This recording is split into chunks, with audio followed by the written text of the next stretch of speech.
Fresh out of nursing school, I got my first real job in a fairly large hospital in a department that I honestly never thought I would ever work in. It was a 6-bed cardiac ICU, with rooms that overlooked the city capitol building. It was a very nice unit, and I started out working 12-hour night shifts. The hospital I worked at had 4 other ICUs that were always full, so my unit always ended up being code bed, meaning if someone was arrested or went downhill fast, somewhere around the hospital, they came to us. I had been working there for a year, and I was no stranger to death. Each patient of mine who had died on my shift was usually already on their way out. Their families were by their side, the DNR order was signed, the funeral home was already picked out. It was rarely ever a surprise. In fact, the only time I was ever needed to do CPR on my shift, it was not even in my department. So I went on a nice long 2-week vacation, got engaged, and had a beautiful tan. On my first night back, I received a report from the day charge nurse.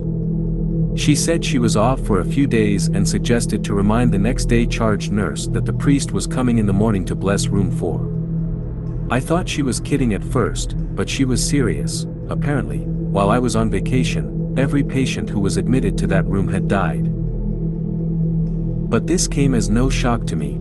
People died often in our department, and it being a very religious institution, having a chaplain for almost every department, I just shook it off. Then she said that room 4 was empty and that it would serve as code bed for the night. Around 2 a.m., I got a call saying that they have someone to fill our open bed.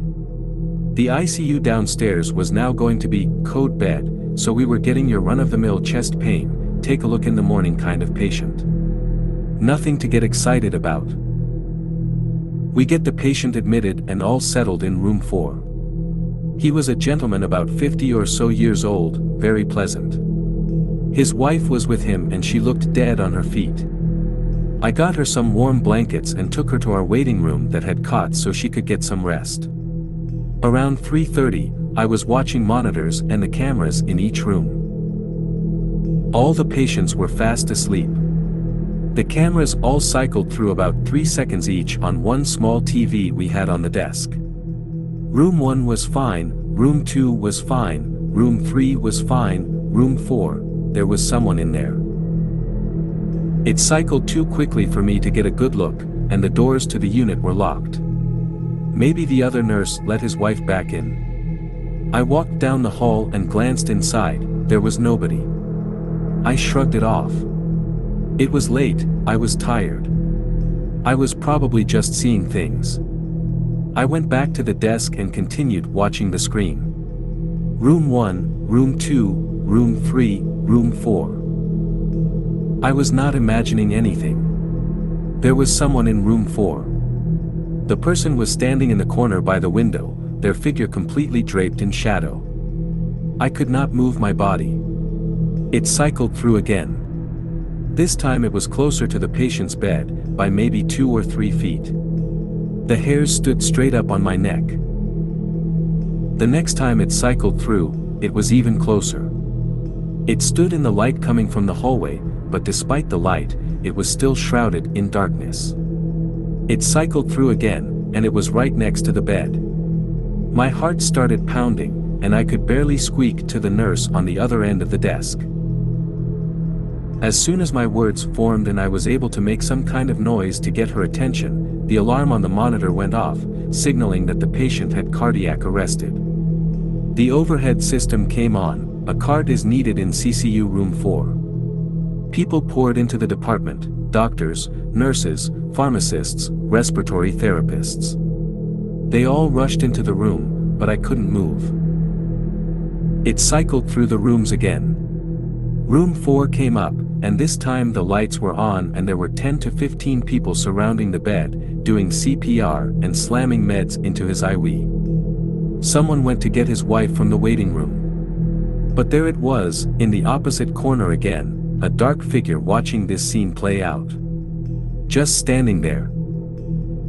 The man died of a heart attack. Room 4 was blessed that morning, right on schedule, and I put in my 2 weeks' notice.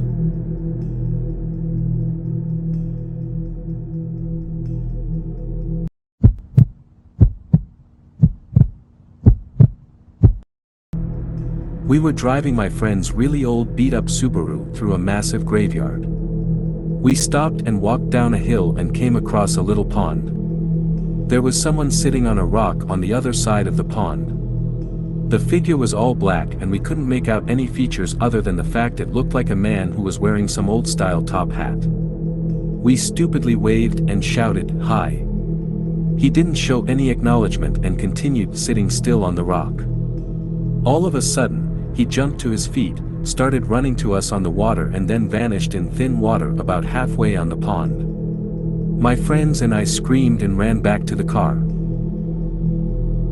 The car wouldn't start, and we heard something banging on the back of the car.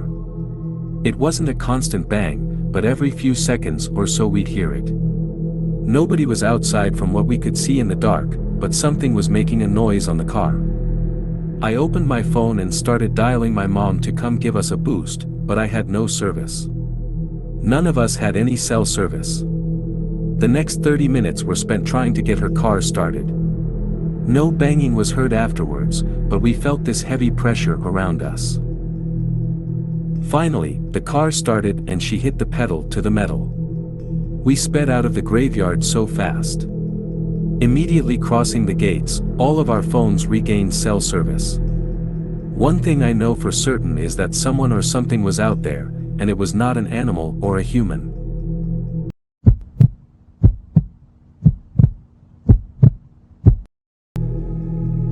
After my parents divorced when I was a teenager, I lived with my mother. I experienced lots of paranormal happenings. Several times when I was reading in my bed, the room would start to feel really icy. Next, it would feel as if somebody that hated me was staring at me. When I got that feeling, I would leave the room and come back an hour later. Sometimes during the day, I would see a shadow figure sneaking along my bedroom walls. Something in the flat was pretending to be my dog. I went into my room and heard a deep growl from under the bed. My dog wasn't capable of making a noise that deep.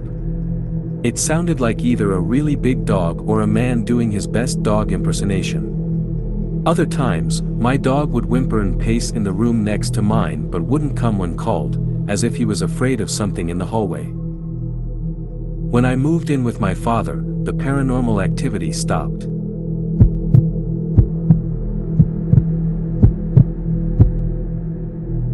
Shortly after college, I got married.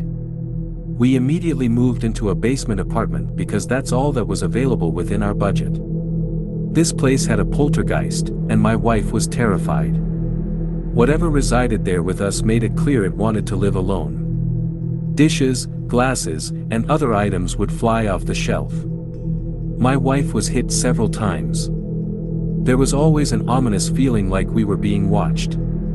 At night when we walked through the apartment in the dark, there would be insanely bright flashes of light that would illuminate the entire room.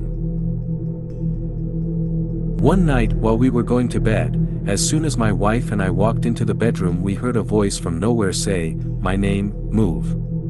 My wife looked at me, I looked at her, I said loudly, "You've got it, bud." We moved out 2 days later and stayed with family. The old lady who owned the place died a few months later, and the house was torn down. It is still an empty lot to this day, nothing but grass and a tree. I still drive by it every now and again.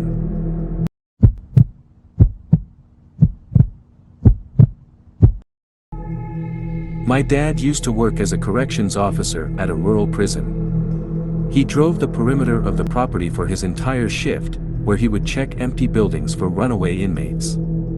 It was generally a boring job.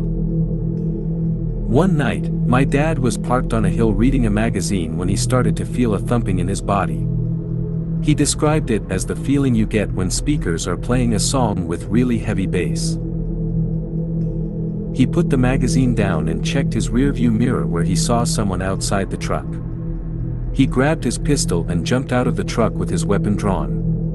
Outside the truck, he realized it was a procession of Native Americans walking through the truck, and directly through his seat, only to disappear at the exact spot he was sitting. He said it was clear they were ghosts because many of them appeared injured. This went on for a few seconds, and then the whole procession disappeared.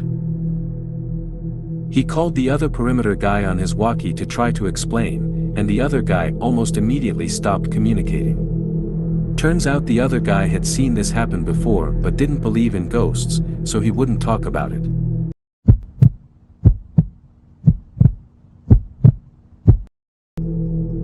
I worked as a forensic nurse in a hospital's lockup unit. We had one older lady who swore she was being haunted and abused by a demon she would call Tiberius. So many crazy things happened while she was on the unit. We'd go into the room, do normal care, leave, and seconds later she'd start screaming bloody murder. We'd run into the room to find her looking like she'd been in a fight with a boxing champ, bloody lip, black eye, markings all over her body. No one ever saw her doing this stuff to herself. Things would get moved around the room by themselves. At one point she was in protective restraints because the doctor thought she was hurting herself. There was no way she could have moved or done anything to herself while in these restraints, but new marks would always appear or her tray/cart would be across the room. The room was secure, so there was no way someone else was doing this. When we asked her questions, she'd just say, "It was Tiberius." After she was discharged, we always had trouble with that room. If there was going to be a rapid response or code, it happened in that room. One night a guard reported lights blinking on and off. It was that room.